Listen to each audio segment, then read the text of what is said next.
요한복음에 하나님이 세상을 이처럼 사랑하사라고 이야기하시면서 독생자를 주셨으니 이렇게 하면서 그 말씀의 구절의 끝부분에 은혜와 진리가 충만하더라 이렇게 그 구절을 끝내고 있습니다. 그러니 예수 그리스도께서 이 땅에 오신 것이 하나님의 진리이자 가장 큰 은혜가 되었다라는 것이고, 그 예수 그리스도를 설명할 때 요한복음에 그는 원래 하나님과 한 몸이셨고 말씀 그 자체셨다. 그래서 세상을 창조할 때 예수님께서 이미 함께 하나님과 창조하셨다라고 되어 있습니다. 한글 성경에서는 잘 이렇게 의미가 나타나 있지 않지만, 이게 헬라어 원문의 그 성경으로 보자면 헬라어 원문의 성경의 뜻은 세상을 창조할 때 이미 예수님께서 함께 계셨다라는 거죠. 그러니까 그 시점 자체가, 그 영어를 배우면 분사, 수동태 이런 것 중에 현재 분사 이런 거 있지 않습니까? 그런 거와 마찬가지. 어느 시점에 이미 어떤 것들이 존재하고 있었다, 그런 의미가 있거든요. 그러니 하나님이 예수 그리스도께서 이 땅에 오셨던 것은 하나님이 우리를 찾아오신 거예요. 그리고 그 하나님이 우리를 찾아오시기 전에 하나님이 이사야서에 내가 언젠가 한 처녀가 잉태하여 아이들을 낳으리니 라고 이야기하면서 그 말씀 가운데 내가 너희와 함께 하리라, 임마누엘이라고 하면서 내가 너희와 함께 하리라 이렇게 말씀해 두셨다는 거죠.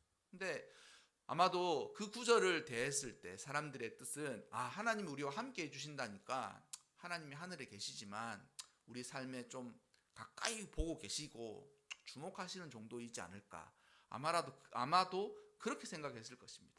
하나님이 우리와 함께 하신다라는 그 말씀을 들었을 때, 왜냐하면 고대의 모든 사람들은 하나님과 인간 사이에서는 그 괴리가 있어요. 뭐냐면 이 엄청난 차원의 이 넓이와 길이가 있어서, 괴리가 있어가지고 하나님이 있는 곳과 인간이 있는 곳이 서로 접하지 못하게 되어 있습니다.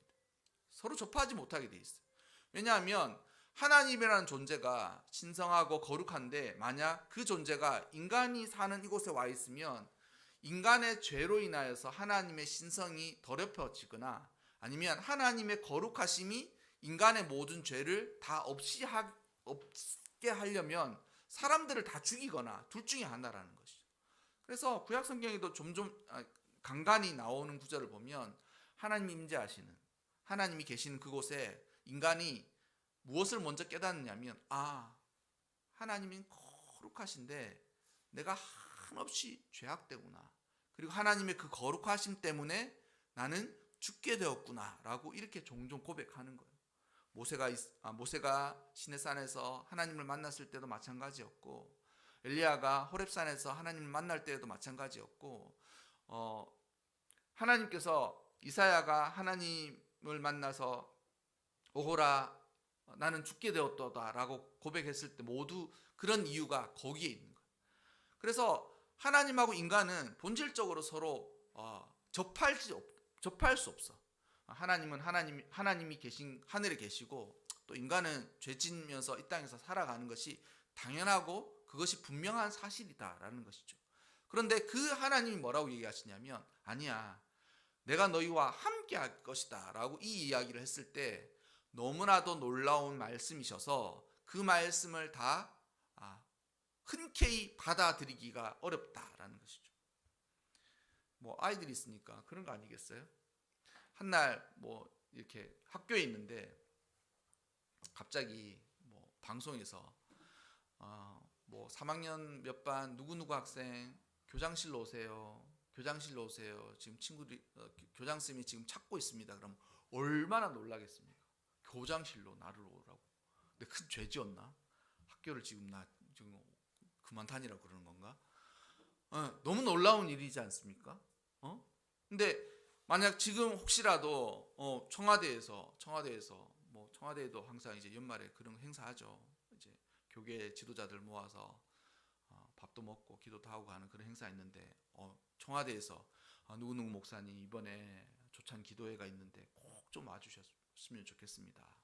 근데 대부분 잘 가는데 또 안 가시는 분들은 안 가시더라고요. 안 갑니다. 저는 그런데 안 갑니다. 이렇게 하시는데 막 안 가시는 분들이 안 간다 그러면 그 청와대 직원들 난리가 나거든요. 막 사정 애걸복걸 해요. 꼭 좀 와주셨으면 좋겠다고. 뭐 저는 그런데 가지 않습니다. 뭐 제가 없다고 해서 큰일 나지 않지 않습니까? 저는 안 가겠습니다. 물론 이제 재계에서는 부르면 곧장 달려갑니다. 어디 그룹 뭐 이렇게 이번에 부산에서 하시는 거 보셨죠? 그렇게 나라가 있으면 와서 해요. 근데 그 안 온다 그러면 난리 나거든요. 그러면 막 얘기하다가 차를 지정해서 보내드릴 테니까 또 타고만 오시면 됩니다. 근데도 안 가시는 분들 안 가시더라고요. 그와 마찬가지로 놀라우신 하나님이 우리를 기억하시고 난 사람을 아주 소중하게 생각하시는 그것 이상으로 하나님이 우리와 함께 하신다는 것이 놀라운 은혜였다라는 거죠. 놀라운 은혜였다는 거죠. 그런데 아무도 그 임마누엘 하시는 하나님이 이 예수님처럼 이렇게 오실지라고는 도무지 더 생각하지 못했다. 임마누엘 하나님이라는 그 말 자체가 우리에게는 한없는 은혜인데 하나님이 임마누엘 하시는 그 형태, 모습, 그 어떤 방법이 직접 인간의 몸을 입고 하나님과 한 몸이셨던, 말씀으로 하나님과 함께 계셨던, 세상을 창조할 때 함께 계셨던 그분이 인간의 몸을 입고 사람처럼 이 땅에 태어나시는 거예요. 그러니까 누가 알겠습니까? 저는 신약 성경을 읽으면서 예전에서는 왜 사람들이 예수님을 모르지? 왜 예수님 기적도 행하시고 표적도 보여주시고 다 하는데 왜 사람들이 이렇게 예수님을 안 믿고 모르고 심지어는 유대인들은 다 예수님을 십자가에 못 박여 죽였지? 라고 생각했는데 제가 이제 나이가 들고 어른이 되고 세상도 좀 알고 순진함이 벗어지고 어떻게 된다는 걸 알고 나니까 과연 지금도 혹시 예수님이 한 번 더 오신다고 하면 우리 가운데 몇 사람이나 저는 진실로 하나님의 아들이라고 고백할 수 있는 사람이 얼마나 될까? 그 생각이 드는 거예요. 쓱 지나가면서 예수님을 보면서 예수님을 지나갔는데도 불구하고 예수님인지 모르고 그렇게 지나간 적이 너무 많지 않을까라는 것이 어른 되고 난 저의 신앙의 고백인 거예요. 바쁜 삶에 여러 가지 해야 될 일들 각자의 뭐 이런 것 챙기면서 예수님이 진짜 우리 가운데 그렇게 아기로 나셔서 그분께서 행하신 일들을 똑같이 한다고 하면 과연 이 시대에 나는 예수님을 알아보고 예수님 제자들처럼 다 버리고 사모님하고 자식 둘 버리고 나 예수님 따라간다 그렇게 할 수 있을까? 그런 생각이 늘 드는 거예요. 여러분 예수님이 이 땅에 오신 방법 자체가 너무나도 놀라운 방법인 거예요.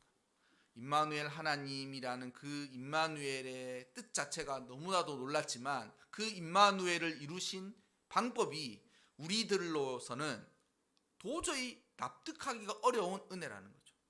누가복음에 보면 이제 밭의 소산들을 왕이 주인이 밭의 소산들을 이렇게 걷어들이고 소작농들한테 밭을 나눠주고 이제 가을이 되니까 야 곡식을 바쳐라, 세금을 바쳐라, 내 소작료를 바쳐라 이렇게 이야기하면서 사람들을 보내잖아요. 근데 종들을 보내니까 이 오만방자한 이 소장을 하고 있는 이들이 뭐라고 생각하냐면 종이 와서 야 소작료를 바쳐라, 이렇게 세금을 이 소작료를 바쳐야 되지 않겠냐 이렇게 하니까 사람 죽여버리는 거예요. 그러니까 한 명 보내고 두 명 보내는데 보낼 때마다 두들겨 패서 돌려보내고 두들겨 패서 돌려보내는 거예요. 그러니까 나중에 주인이 하는 생각이 혹시라도 왕이 내 아들인 왕자를 보내면 저들이 혹시라도 괜찮지 않을까라고 이야기하는데 그들이 아들이 왔을 때 뭐라고 이야기하는 줄 아십니까? 아들이야?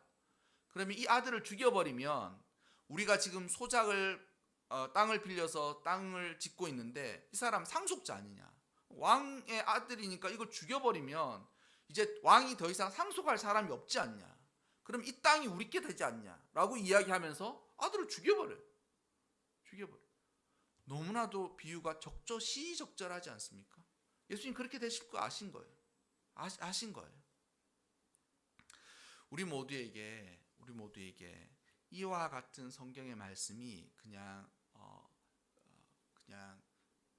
이렇게 쉬운 그러한 말씀인가 보다라고 생각하지 않고 우리 모두 깊이 생각해 보아야 할 의미가 있다고 생각합니다. 여러분, 하나님이 우리에게 로마서 8장을 보면 뭐라고 이야기하냐면 만물이 고대한 바가 무엇이냐? 예수님께서 이 땅에 오셔서 우리 모두를 구속하고 구원하실 것을 만물이 고대하였다라고 하는데 그 만물 중에 있잖아요. 제외된 게 있어요. 뭐가 제외됐냐? 사람이 제외됐어요. 사람이 제외됐어요. 산도 강도 바다도 하나님이 창조하신 모든 것들은 예수 그리스도께서 오셔서 그가 이루실 모든 일들을 고대하고 기대하고 순응하는데 한 가지 역으로 거슬리는 피조물이 있는데 그게 누구냐? 인간이라는 거예요. 인간. 하나님의 은혜를 거스르는 유일한 피조물이 인간이에요. 로마서 8장 읽어보면 그렇게 돼요. 그래서 그러한 과정 중에 몇몇 사람들이, 인간이라는 피조물이 하나님을, 예수 그리스도를 알고 믿게 된 것은 놀라운 은혜라는 거예요. 놀라운 은혜라는 거예요. 여러분, 아무리 생각해도 기독교는 보편 대중화 될 수 없습니다. 저는 그렇게 생각해요. 예수 믿는 사람이 이렇게 많아질 수 없어요. 예수 믿는 진리 자체가 우리가 인간이 따라가기에는 너무 어렵고 고결할 뿐만 아니라 이것이 세상을 다 버려야만 주님을 따를 수가 있는데 누가 이 주님을 따를 수 있냐는 거예요. 근데 그 중에 하나님께서 놀랍게 예비하여 주셔서 예수님이 태어나실 때의 목자들처럼, 동방의 박사들처럼, 그리고 몇몇 안나와 시므온처럼 예수님을 기대하고 고대하면서 주님을 보게 된 거예요. 우리 모두도 그렇게 예수님을 믿게 된 거예요. 그렇게. 아이들은 예수 믿는 가정에 태어나서 뭐 아버지가 목사니까, 아버지가 집사니까, 우리 부모님 다 교회 다니니까 어쩔 수 없이 다녔겠지만 그게 은혜로 치자면 은혜 중에 큰 은혜인 거예요. 은혜 중에 큰 거예요. 저는 신학교 다닐 때 제 친구들 중에 아무도 교회를 안 다니는데 자기 혼자 목회자가 되기 위해서 신학교 온 친구가 두세 명 있었습니다. 그런데 그 친구가 항상 그랬어요. 야, 너는 그래도 부모님이 너를 위해 기도해 주지 않냐. 나는 인생 가운데 가장 부러운 사람이 그런 사람들이라는 거예요. 너를 위해서 기도해 주는 부모님이 있는 것이 가장 부럽고, 자기가 생각한 자기 피셜로는 어떻게 이야기하냐면 네가 인생을 살다가 거의 바닥에 꼭 부러져 가지고 죽기 일보 직전에 그 부모의 기도가 사람을 건져주고 살려주고 놀랍게 변화시켜 주는 것 같다고 자기는 생각하는 거예요. 그러면 그 친구는 나는 뒷배가 없어, 이렇게.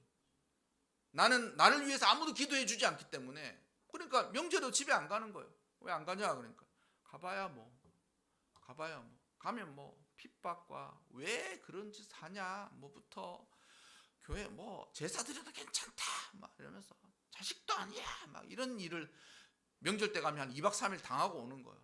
갔다 오면 지쳐가지고 그렇다 그러면서 진짜 우리 부모님은 언제쯤 교회를 다닐 수 있을까라고 하면서 그렇게 눈물 짓는 친구들이 두세 명 있었어요. 그러면서 그 친구 항상 부르고, 야, 너는 진짜 아무것도 없는 건 나도 비슷한데 너는 부모님이 그래, 너희 엄마가 그래도 새벽에 밤마다 너를 위해 기도하지 않냐. 나는 그게 없다. 그래서 나는 칼끝에 선 인생이다 그랬어요. 뭐냐면 삶을 살아가는데 아무도 나를 위해서 이렇게 해주는 사람이 없으니까 나는 내가 한번 잘못되면 우리 집안 전체에 복음의 어떤 이 일말의 복음의 씨가 완전 사라지는 상황이기 때문에 나는 정말 인생을 진짜 나는 정말 칼끝에 선 인생처럼 진짜 조심할 수밖에 없고 열심히 할 수밖에 없고 그러니까 애쓸 수밖에 없다, 그렇게 이야기하는 거예요. 정말 맞습니다. 정말 맞아요. 우리 아이들도 제가 어려서 좀 깨달았으면 좋겠다라고 생각이 들고, 부모도 그런 면에서 자녀들을 잘 키워서 우리 가정 안에서 탄생되고 길러진 자녀들이 하나님의 좋은 양육자로서 그렇게 자라났으면 좋겠어요. 또 한 가지 더 이야기할 것은 아이들을 위해서 특별히 열렸거든요. 상관은 없지만 지금 설교의 본문하고 예수님도 사춘기를 지냈어요. 예수님도 사춘기를 지냈어요. 사춘기 다 지내시죠? 말하고 싶었어요. 예수님도 사춘기를 지냈어요. 전승에 보면 예수님의 아버지 되시는 요셉이 일찍 돌아가셨다고 해요. 그래서 예수님이 맏아들이잖아요. 그러니까 어떻게 했겠습니까? 마리아가 지금 같으면 마리아가 나가서 벌겠지만 그 당시 같은 여자가 경제 생활을 할 수가 없으니까 예수님이 먹고 살 일을 하기 위해서 목수의 직업을 택하신 거예요. 그래서 그가 철이 들면서 아니면 10대 어린 나이에 이미 목수의 직업을 택해서 생계를 꾸려가신 분이신 거예요. 당연히 그렇게 했지 않겠습니까? 예수님이 십자가에서 달려 돌아가시는 그 마지막 순간에 사도 요한한테 뭐라고 그래요? 네 어머니다. 마리아가 십자가에 달려서 자신의 삶에 완전한 지옥 가운데서 모든 고통을 다 당하는데 그 고통 가운데서도 그 어머니가 발밑에 와 앉아 계시니까 그 어머니를 너무 사랑하는.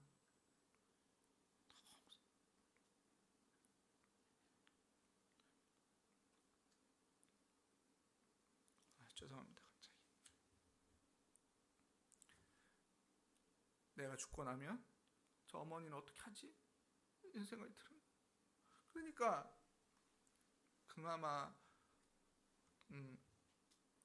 가장 잘 이렇게 할 수 있는, 아마도 사도 요한, 그러니까 제자였던 요한이 가장 마지막까지 살게 될 것이다. 그리고 그는 늙어서 죽는 평안한 죽음을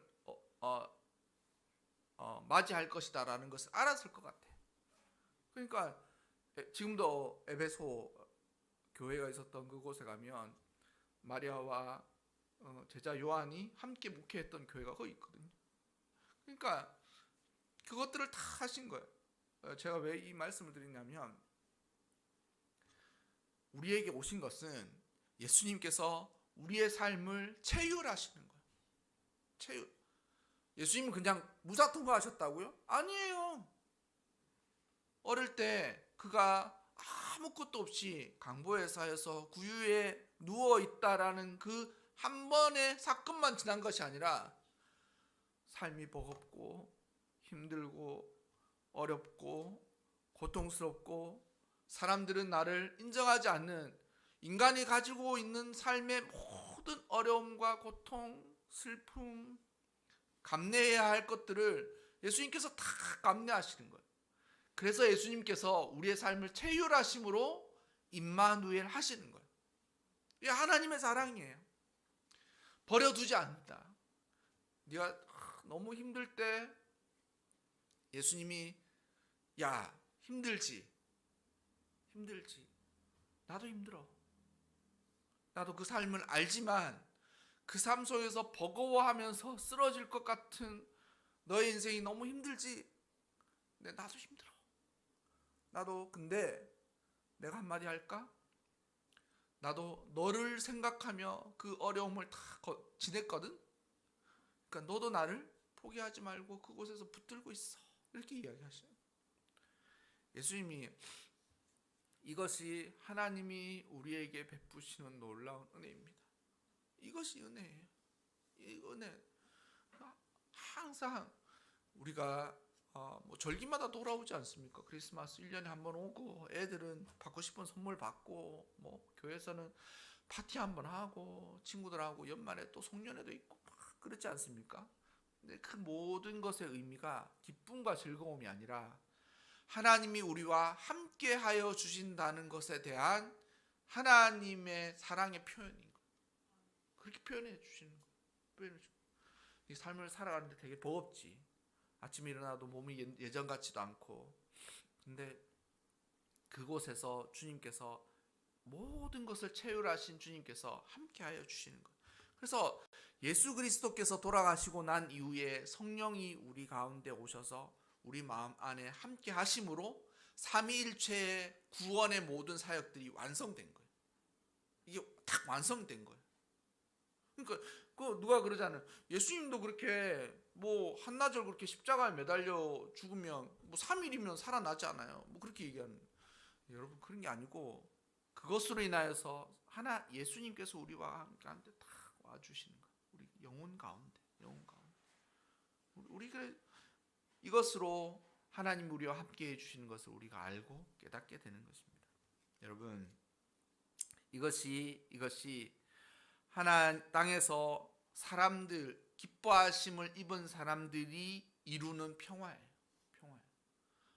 진짜 함께해 주시는구나. 그러니까 종들을 보내다가 종들을 자꾸 때려서 돌려 보내니까 아들을 보내셔.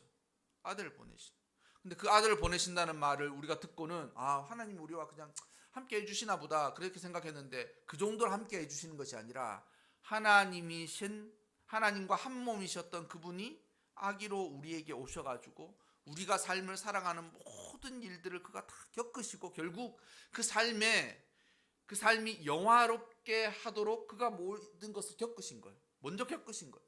그리고 성령으로 오신 하나님께서 우리와 함께 하심으로 이제 영원히 우리를 떠나지 않는 것이 임마누엘, 그 평화를 입은 사람들에게 이루어진 일이다라는 것이죠.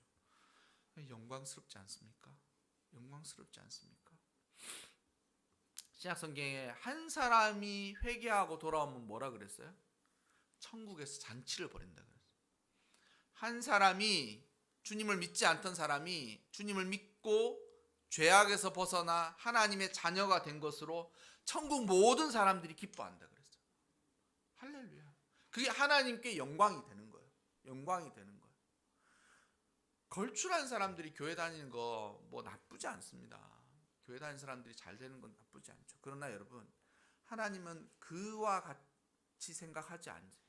한 영혼이 그가 죄악에서 벗어나 하나님을 알고 예수님을 믿게 되는 그 순간 하나님이 말할 수 없는 영광을 받으시는 거예요. 여러분 이와 같은 의미가 여러분 성탄절을 맞이할 때마다 주의 성탄을 대할 때마다 깊이 마음에 담고 살아가시기를 바랍니다. 그래서 우리 마음 가운데 임마누엘로 함께 하시는 하나님의 놀라운 섭리가 새로워지시기를 주님의 이름으로 빌어드립니다.